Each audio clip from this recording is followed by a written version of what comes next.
Are we ready? Are we ready? Are you ready? Are you ready for this? Welcome to the Cauldron Counsel. Hello, hello. As you can see, we are in a new setting, going through a little bit of set changes, and that's cool. That means that we are transforming. That's good stuff. Growing pains a little bit. Awesome, right? So Cauldron Counsel, where you submit your questions and we answer them in the perspective of the Maiden, the Mother, the Crone. 3 different archetypes, 3 different walks of life, 3 different age groups. I am Stormy, the Maiden. Percy, the Mother. And I am Mimsy, the Crone. So yeah, how y'all doing tonight? It's been a long week. It's been a long week. Has it been a long week for anybody else? Woo! We have a buggy friend. Yeah, you're going to probably notice a lot more little flying friends right now. It is August in Texas. It is hot. We're in a garage, so we have the garage door open. I'm like, it's dark outside, but it's still like 90 degrees. You might hear a car go by. We have to have the door open, otherwise we will fry inside of here. And that's all good. Nobody wants to watch that. No fried green witches. That's no good. I mean, if you served it with ranch, though. I mean, anything's good with ranch. Bing. Bug. Cool. All right. Well. You all right? No, I was just watching it. Wee. Nah, you just This is gonna be a test to our attention span. I have a good attention Because span every if I'm bug that giving it a flies pass. past, we're gonna be like, woo! What is that one? Fun stuff. All right. Well, are we ready to get to? No, wait. We didn't chime us in. You want to chime us in? We don't have our regular chime, No. but the council is in session. Got a bell. I love that. It sounds so pretty. All right, first question. Go ahead, Stormy. And while she's doing that, remember, if you want to submit your question, we will leave a link to the question submission form in the, what's it called, the description? Yes. I'm old. Technology is description not my below. friend. In the description below. Like and subscribe. You can technically leave them in the comments, but Yes. I will at least go find them. Yes. All right, submitted by Annie Mouse. What advice would you give to the non-witchy partner of a witchy soul? What if they are both witchy but not following the same path? Ooh. That's definitely a good one. Advice for a non-witchy partner? I would probably, you're gonna see some weird stuff. Just don't question it. Don't ask questions you aren't prepared to handle the answer to. Just let her do what he or she is going to do, and just don't question it. If you see something cool that they might like in a shop or something like that, get it for them. Just honestly, you're gonna probably see some weird stuff, and you just take it as it comes. If you're both witchy but not following the same path, that's perfectly fine. To each their own. Me and my fiance, we don't follow the same path, but we are both practitioners, and he just does his own thing and I just do my own thing, and we both kind of coexist. Sometimes they come together, sometimes they don't.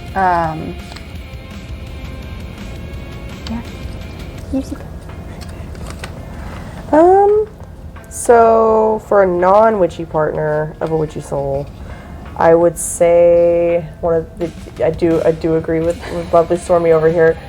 But just don't yuck their yum, even if it seems a little weird. Mm-hmm. Genuinely, there's some weird things that kind of happen. They're not all like super questionable. They're just odd. When you're dealing with a non-witchy partner, I think it's going to come down to a lot of like respect. Like, you don't have to understand what they're doing. You don't have to necessarily be all informationed about it, but there's a certain level of respect. Don't poke fun at what they're doing. Don't undermine what they're doing or try to talk less about what they're doing, especially if you're, say, a different faith completely to them, because then you're not being nice. You want to be nice to your partner. You're both witchy and not following the same path. Again, respect is going to come a really big. Y'all sit down and have a conversation depending on the paths. So if there's certain practicing spaces that each of you need, if there's certain needs that need to be met, just communication, making sure you respect one another as individuals, respect one another's practices, that you thread that line of mutual consideration. And if they cross paths and y'all can do, stuff together depending on what's going on, I think honestly your biggest thing for either situation is going to just be respect and communication. Just being very transparent with each other. If you have questions, just ask. There's never the only dumb question is a question you don't ask. All right, so what advice would you give to the non-witchy partner of a witchy soul? So if they're non-witchy, just throw the whole man away. Done. No, I'm kidding. That came from the Crone. I'm totally kidding. That's fair. Oh no, I am just joking. Please don't do that. No, I actually am going to say I disagree with the whole don't ask questions thing. I think ask questions. Ask questions. If you see something they're doing that you're like, what the hell is that? Ask questions. Set up, if you are the witchy partner, set up your boundaries ahead of time. Communicate. That's very important. For example, if you are, doing some spell work and you're at your altar and you're kind of, in the zone, you're, maybe even meditating, that's not the greatest time to ask questions, right? So you want to just sort of establish that boundary ahead of time and say like, hey, I'm going to be doing X, Y, Z. Maybe for like the next 20 minutes or so, if you could just sort of give me some space. If you have any questions afterwards, let me know. You're more than welcome to just watch. Yeah. Yeah. Or maybe not, if it's something that you don't want to communicate that too. Just communication, I agree, is key. But I do think asking all the questions that, you have is great, and you might actually find some common ground. You might find some things that you have in common. Your belief structures may sync up and align in certain ways that you didn't realize if you didn't ask those questions. To clarify that, I don't mean don't ask questions. Okay. In the sense of don't actually ask questions. I mean that more so in the sense of like kind of don't be derogatory and question them. Yes, it's more so just a okay, you're gonna see some weird stuff that's just gonna happen. You can question, it's like ask your questions, but don't respectfully. Respectfully. Respectfully. Yes. And kind of a little side quest story to this. One of my very, very dear friends, they are more than friends, they are family, and y'all know them. One is he practices, and he has been practicing for a very long time. Him and I, practice together, and his wife, which love her so much. I mean, she's family. She's my sister. She's Christian, and for the longest time, that was one of the main questions that they would get asked, like, how do y'all make that work? And every time she's just like, we respect each other. The thought of it being a difficult subject to navigate just never even crossed their minds. It's you just respect each other. And well, it's like the way people act like religion, the differences in religions is such a big but when you break it down to respect, and it's just as long as they're not everybody and okay. It's the difference between liking your steak medium rare and liking your steak well done. Yeah, that doesn't mean you can't go have dinner at the same steakhouse. Yeah, it doesn't mean you can't both sit down at the same table. Yeah, absolutely. Also, I had to bleep your M word, the last one, schmurdering. I'm pretty sure is one of the keywords that we could get dinged for. So would be unaliving. Unaliving. Unsubscribing from life. Yes, that also works as well. Okay, I like that. Anywho, just a little side note. Patch note. And then what if they are both witchy but not following the same path? Again, if they're both witchy, I think same rules still apply. Ask questions where it's warranted, and just have respect for each other's path. And if you do find your paths aligning at some point, practice magic together. That's really, really fun, really cool. It bond building. Is that the right? Builds bonds. It helps strengthen your bond. Sure, we'll go with that. So yeah. I'm like, I don't have one. I don't know. I didn't know what words you were looking for there. I don't really either, if I'm being honest. I thought your words worked. Yay! Okay. Yeah, I think it really just comes down to respecting each other. Mm-hmm. Respecting each other, and you don't have to have the same belief structure to love each other. And if you truly, truly love someone enough to spend your whole life with them, or at least a great portion of your life, you don't really get to choose the parts that you love, do you? No. You either love all of them, as much as it drives you crazy sometimes, or you don't love or them you at throw all. the whole man away. Yep. Throw the whole thing out. Oh no. Eeny, meeny, miny, 7. Submitted by Anonymous. How do you how do you rebuild trust in your intuition after it has led you astray? Oh man. That is a question that I am not necessarily entirely sure how to answer, because I have fought against my intuition a lot and have went back and forth where it's like, oh, my intuition did me dirty, and then like, oh no, my intuition worked out a lot better than my actual idea. Okay, well then my question to you would be, during those phases where you took a chance and trusted your intuition again, what did that transformation look like? It paid off a lot more. I think really what came down to like rebuilding my intuition, because there was a lot of I have a lot of self-doubt. I've always had a lot of self-doubt.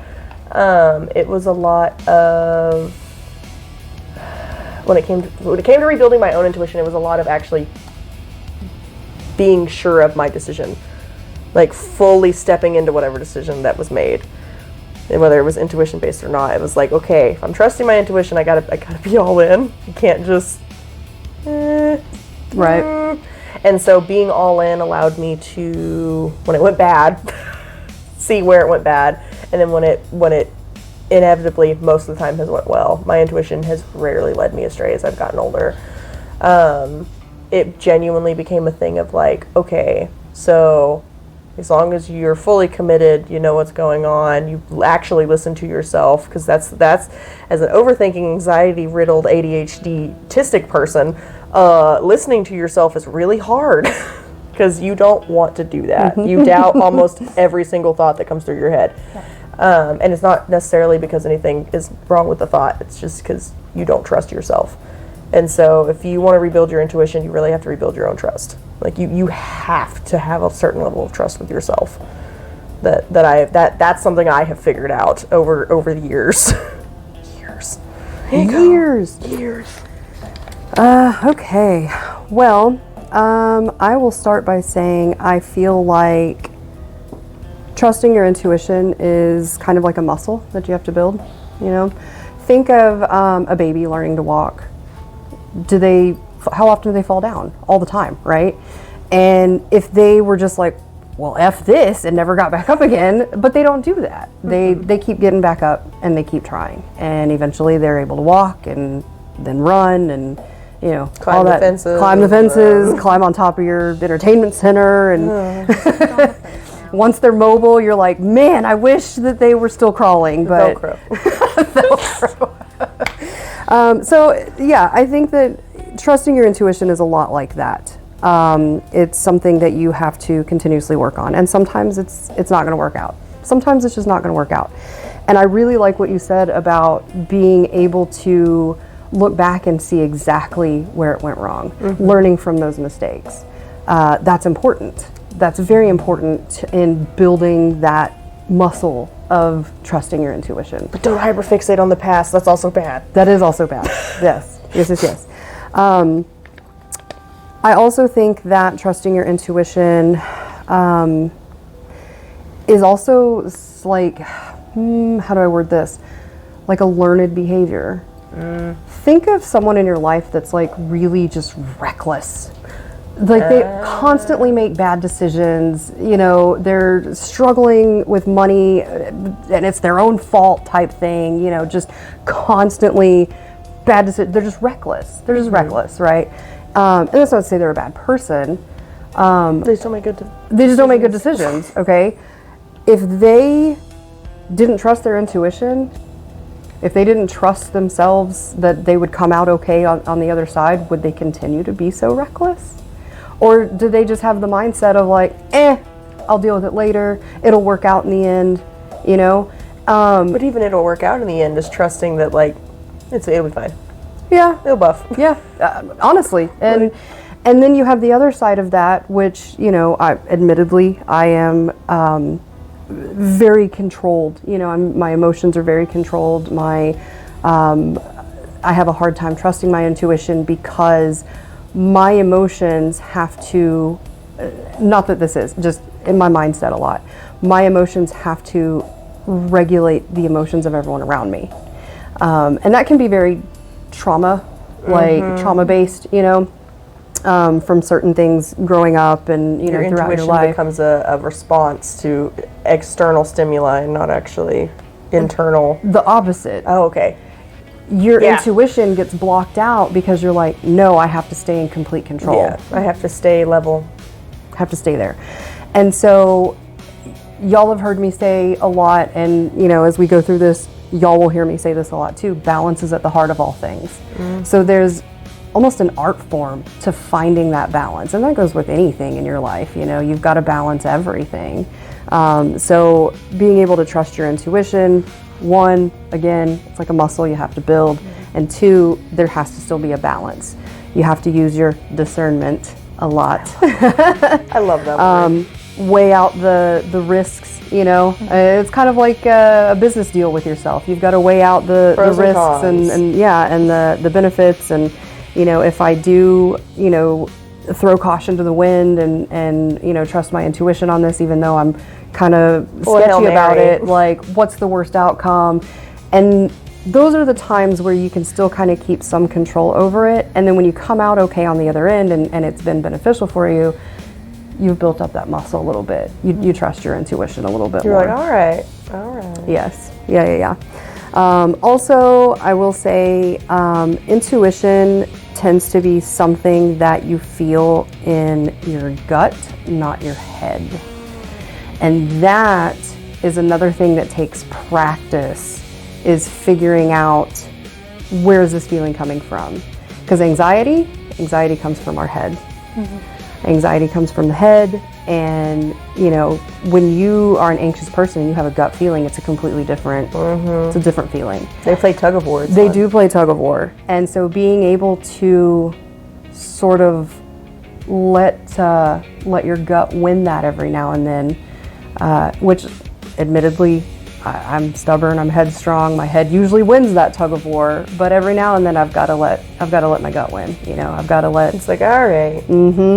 Yes. It's super non-detrimental things. Yeah, well, and then, you know, you've got your head and your gut playing tug of war, and your heart's in the middle, and usually... Just like, I just want us to be friends. Yeah, please. Can't we just get along?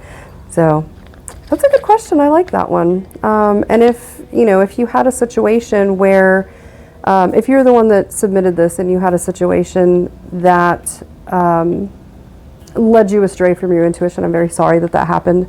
And I'm sure a lot of you know, our audience can relate to that. And yeah, we just got to keep on keeping on. Just keep swimming. So a lot like what you were saying, I kind of ignored my intuition, and I mean, I still ignore it a lot of the time, which not necessarily proud of. I'm doing better, but I've always kind of been like a people pleaser, so the intuition thing just didn't really matter, because regardless of how I felt about the situation, it was how everybody else felt, and I wanted everybody else to be comfortable in it, regardless of what kind of predicament that put me in. And so, I mean, so I haven't necessarily had the issue with it leading me astray, but I guess now I'm starting to learn how to just trust my intuition in general. And I've realized, like, the gut feeling that you're talking about, like, I've always kind of chalked it up to like just an anxiety thing and stuff. And then recently I've come to realize that was actually like my body physically yelling at me like, hey, red flags, red flags, red flags. And so, I mean, like I said, I haven't actually had it lead me astray yet. The more that I'm trusting it, the more that I'm actually finding out that my intuition is actually very correct, and I really need to trust my first thought. So, yeah. You guys basically, you guys already hit the nail on the hammer with everything else. And, you know, I want to add that I notice, I see you. I have seen you come a long way just in the time that we've known each other. You are using your voice a lot now, and I love that. It's weird. It's so weird. You're doing a YouTube podcast where your face is plastered all over the internet now. Yeah, if you would have seen me 3 months ago, absolutely not. Right? Never. Yeah. Yeah, no, I love it. I love it. Appreciate you noticing that. Thank you. I love you, air hug. Next question is my turn, isn't it? Ooh. Let's see if it's spicy. Uh-oh. Oh. Uh-oh. It's spicy. Oh, this is a long one. Oh, and this is very spicy. Oh, no. This is submitted by Brunhilde. My husband's mother is a psychic vampire. She sucks the energy out of him like a vacuum every time she calls. I've encountered people who do this, but she is by far the worst, in all caps. The worst I have witnessed. He can't stop talking to her because he's pretty much the only person she has, and she cares for his handicapped sister. I do my best to counter and repel her when she starts doing it, but I am not always there when she calls. His energy is already stretched so thin due to ongoing, unavoidable circumstances with other family members. Is there anything we can do to protect his energy while he's on the phone with her? Oh, man. Okay, so first of all, I am very sorry that you are having to go through this. This is not an easy situation to deal with. And my answer to this is probably not going to be one that you want to hear, although it's probably going to be one that you have heard before if you have talked about this problem with other people in your life. It's up to him, unfortunately. Sometimes we have to cut people out of our life if they are not in any way beneficial to us. No, I want to reword that because I don't feel like every relationship has to be beneficial to us. If the relationship is only detrimental and you get nothing else from it except for anxiety and negative, sometimes you just have to cut that cord. And you said it's, that he can't, but he can. If he really wanted to, I think he can. That's my mundane answer. Protect your energy, or try to talk him into protecting his energy, because if you love him, I'm sure that you take on a lot of the angst that comes out of those interactions. You absorb that just because you love him. I think that's something that we tend to do. Again, our emotions having to regulate the emotions of everyone around us.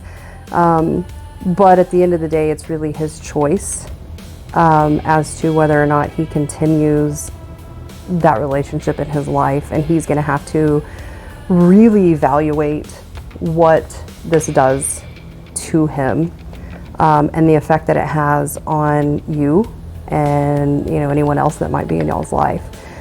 As far as magically goes, because I'm not going to let this go without a magical answer, anything that we can do to protect his energy while he's on the phone with her. Oh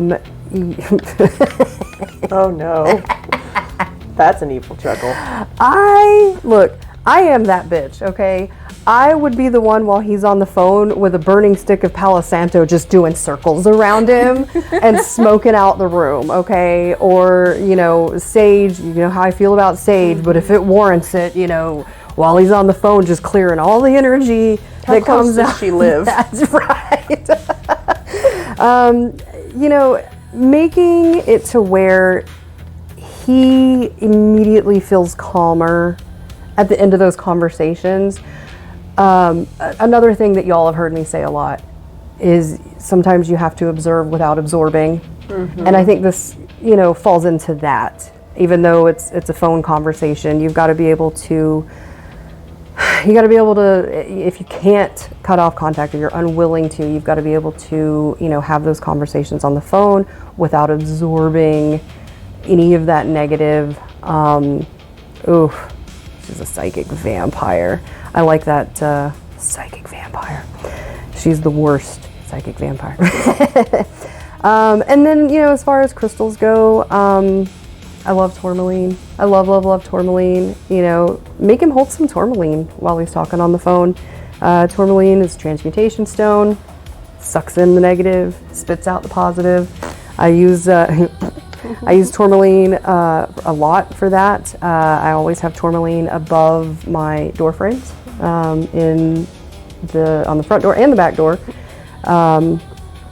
Hypersthene is a good one. I wear hypersthene jewelry a lot. Hypersthene is not necessarily for protection, but hypersthene gives you an energetic cloak so that you can be present in a situation without negative energies trying to attach to you, without just negative energy being absorbed in. Get a hypersthene phone case. Ooh. Okay, if that's not a thing, that might be a $1 million idea right there. Crystal phone cases, I like that a lot. Hypersthene phone case. Anyway. I feel like it's gotta be a thing. It's gotta be, right? I mean, I guess a lot of crystals would be pretty fragile, so if you dropped your phone, not only would your screen crack, but your whole phone case would shatter. I'm just saying, the rich people out there do things for less. You're not wrong. You're not wrong. So yeah, man, I'm rooting for you. Garlic. She's a vampire. I'm rooting for you, but my honest advice with that is to cut her off or have very, very, very minimal contact, only when it's needed. And even if you have to cut the conversation off and be like, I need you to tell me just what you need to say and then I need to go.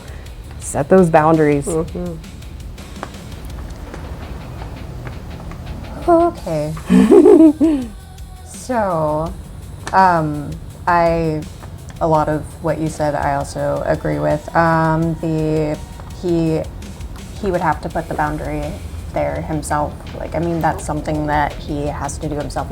If he wants to protect his own peace, he has to do what's right for his own peace, or he's just, again, like you said, he's just gonna have to find another way to be able to deal with it and transmute it into some sort of other energy or something.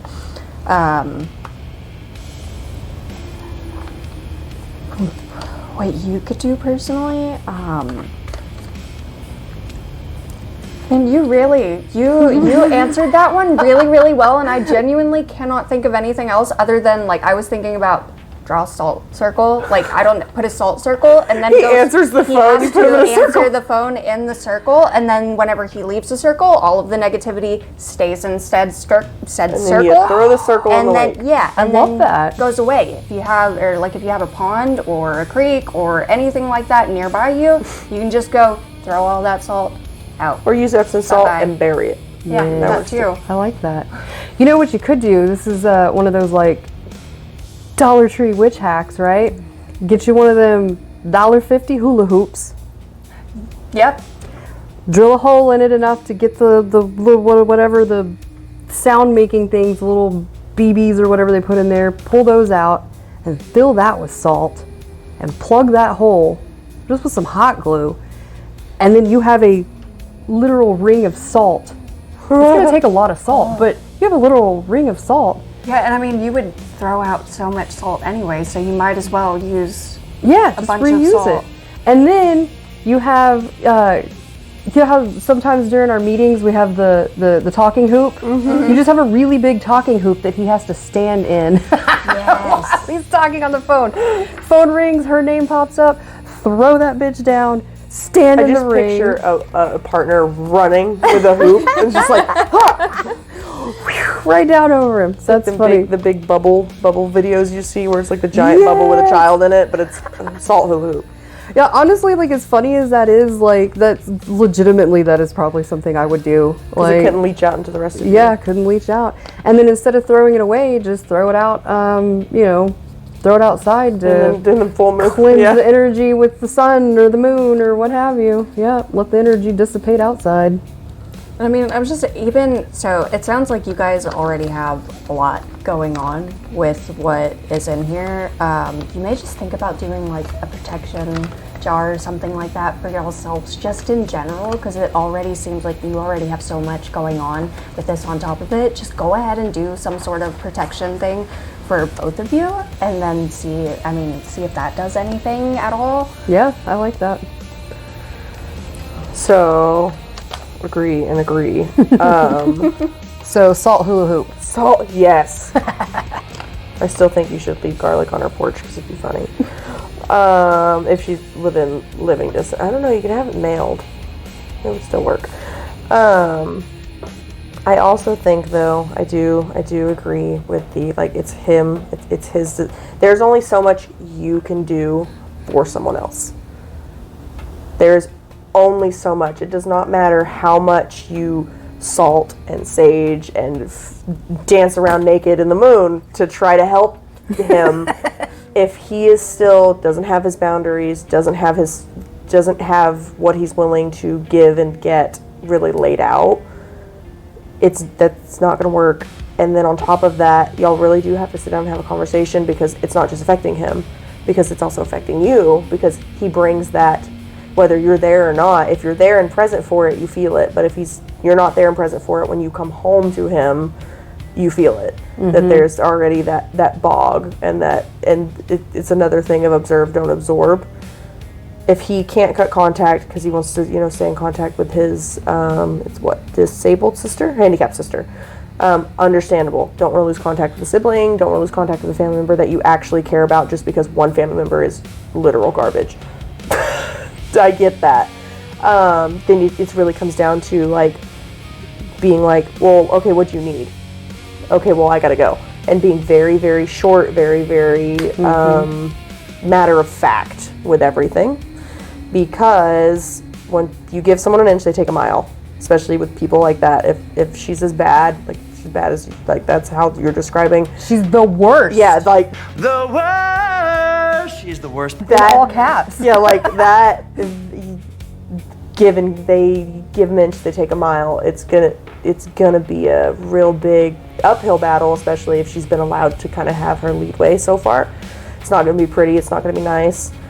Depending on how she, does what she does, that also bogs down if y'all are within living distance, driving distance. Some of those boundaries might end up with her turning up on your doorstep.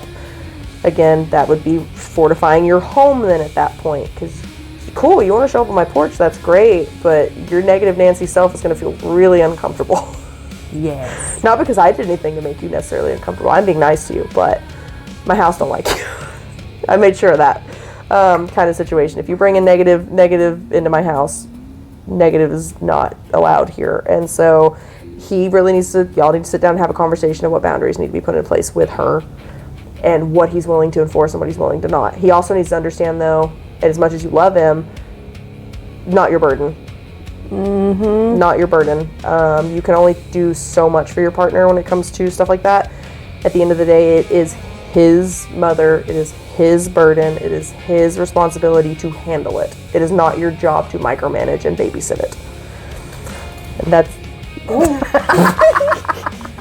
that's the mundane way of, answer of like, he needs to be accountable for his decisions and he needs to be accountable for his mama.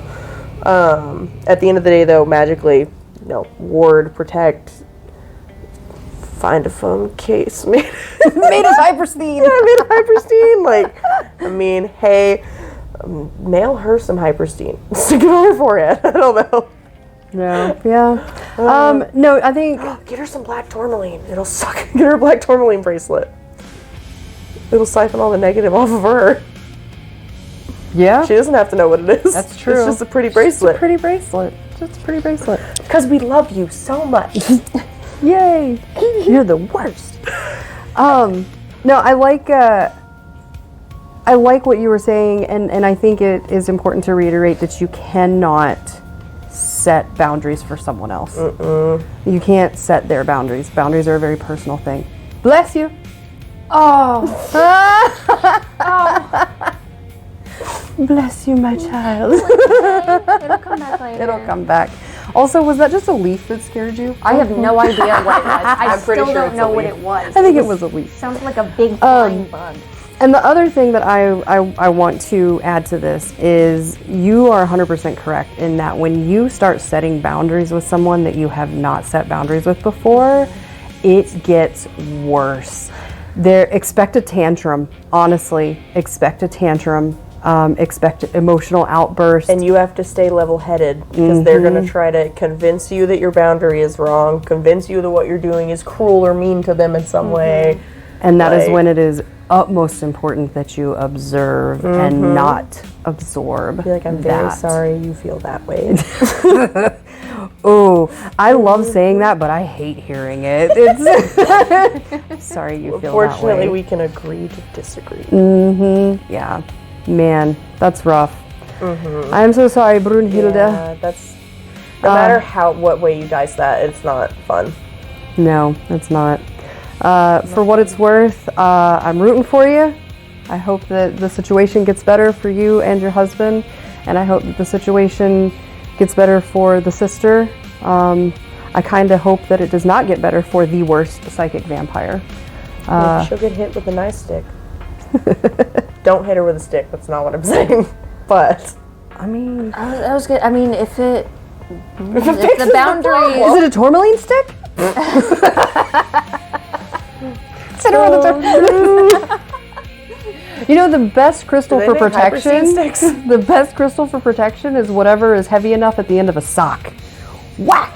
Oh, one of the ladies at the shop has it's a rose quartz that's all like spiky that I'm like, dude, that would make a great mace. Yes! I need a crystal Just beat someone weapon. to death with love. Because rose quartz is love. I loved you to death. I'm healing you right now. Yes! Have you seen, do you know how to make what do they call them, the monkey fists? I know how to make one. Obsidian monkey fists. I need little obsidians. I can put That them would be in. amazing. I can put them in. Monkey fists. I can just use black paracord and it would make like... Do you know what I'm talking about, the monkey fist? The keychains that look like a ball. But they're made of rope. Oh, yeah. Monkey Okay. Bing. Obsidian monkey fist. Or tourmaline. Just, you know. Yeah, get her a keychain. I'm not opposed to smuggling things onto people and convincing them that there's something else. Okay? That's really not a bad idea. It doesn't hurt them. I mean, if it's a person who's like, What's that crystal that you tried to get me to wear? It's like a warm hug. Golden healer. Put that on her. Golden healer. She sounds like she needs a hug. Golden healer stone is just, man, like that is just like an energetic, it feels so nice. I feel like I need some for Dagda. Oh, that is such a Dagda stone. I feel like he would love it. I'll get you a golden healer. I'll get you a golden healer bracelet. Yeah, you're gonna love it. It's so nice. It is. I've been thinking about it since she had me mess with it. I'm like, I gotta go back. I had never even heard of that one until you had told me. Oh. I love it. Yeah. Good stuff. No. I love crystals. Make your boundaries.